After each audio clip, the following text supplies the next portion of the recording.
Imagine korang adalah seorang idol yang sangat famous, bermilion orang suka dan setiap kali korang keluar memang hit lagu korang. Tetapi ada sistem management yang sepatutnya lindung korang tetapi mereka tak lindung.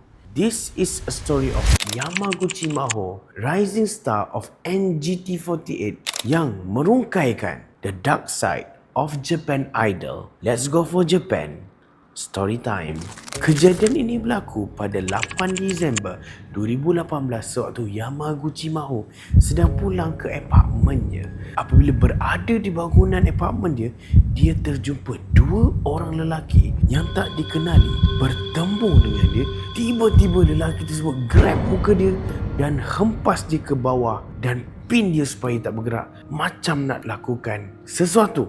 Nasib baik residen lain ada dan hentikan serangan tu dan dua orang itu ditangkap. Tetapi ditangkap tidak lama dilepaskan selepas itu. Dan mereka mengaku bahawa dua orang tadi tu bukanlah haters, bukanlah strangers, tetapi peminat kepada Yamaguchi Maho. Start daripada situ, Maho terfikir, macam mana lelaki tu tahu jadual dia, tahu alamat dia tinggal kat mana. This should be yang tahu hanyalah management. Dia pun siasat punya siasat. Dia mendapati bahawa ada members Niigata48 yang bagi tahu tentang private information dia kepada dua lelaki tersebut. Hal ini menimbulkan kemarahan dan juga kekecewaan kepada Maho. Dia pun report kepada management dan management should be protect her. Betul. Tetapi management hanya senyap. Sebulan kejadian tu berlaku, management tak buat apa-apa. Maho pun frust. Dia pun start buat satu benda di mana idol tak patut buat, melanggar kontrak, iaitu dia expose semua perkara ini dekat social media. Apabila dah expose perkara-perkara ni, management sepatutnya minta maaf, kami patutnya ambil tindakan awal. Minta maaf, kami patutnya dengar suara awak, patut minta maaf dan bagi tahu aku ni patut protect kau. Tetapi tidak, management dia tidak buat macam tu. Apa management dia buat? Marah pada Maho dan dia minta Maho take down all the things dan juga buat satu public apologize kepada semua kerana telah membuat perkara ini. Sedangkan apa Maho buat hanyalah untuk keselamatan diri dia. Dia seorang idol, kalau apa-apa jadi kan susah. Tapi management buat macam tu pula. Pening kepala lah management ni. Apa masalah korang? Jadi Maho pun dipaksa untuk minta maaf, buat public apologize dekat live stage performance orang.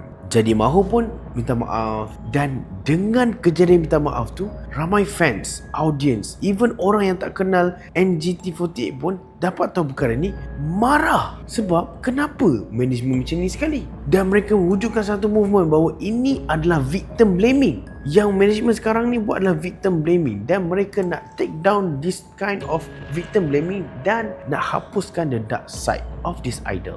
Jadi orang-orang Jepun ni pun kumpul dan buat petition. Lebih 50,000 orang sign petition untuk protect Maho. Banyak juga sponsorship yang tarik diri daripada sponsor Niigata48 dan juga kerajaan Niigata sendiri telah potong ataupun putuskan hubungan antara mereka, tidak lagi buat collaboration. Dan dekat sini Niigata48, grup orang nampak mereka sedang berada dalam kejatuhan. Management Niigata48 dia hire third party punya organisation untuk clearkan nama member-member yang dah buat jahat kepada Maho tadi. Tetapi tak lama lepas tu Maho pergi dekat Twitter dan terus belah semua kebenaran yang dia ada. Dia expose semua penipuan management. Dia tunjuk apa favoritism yang ada dekat Niigata48. Dan dia juga buat apa eksploitasi yang berada dalam grup tu sendiri. Dan ini lagi mind blowing kepada peminat-peminat Niigata48. Yamaguchi Maho pun telah meninggalkan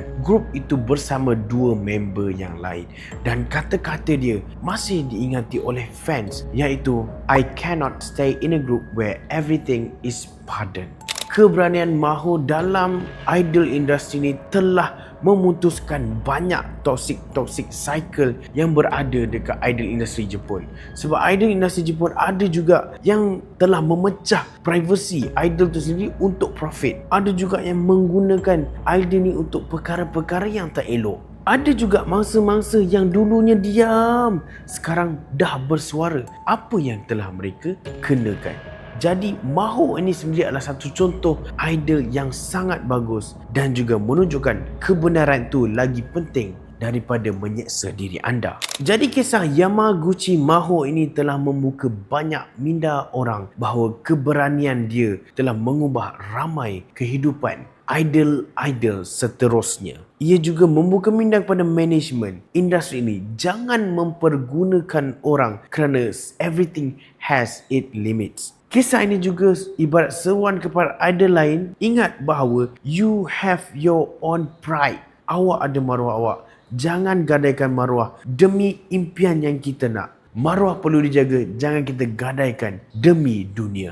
Bagi anda, apakah denda yang terbaik untuk member yang leakkan information tentang Maho dan juga management yang telah biarkan keadaan Maho begitu? Sila drop komen anda. What is the best punishment for them? Untuk dengar lagi kisah-kisah The Uncovered Truth of Japan, boleh follow akaun saya.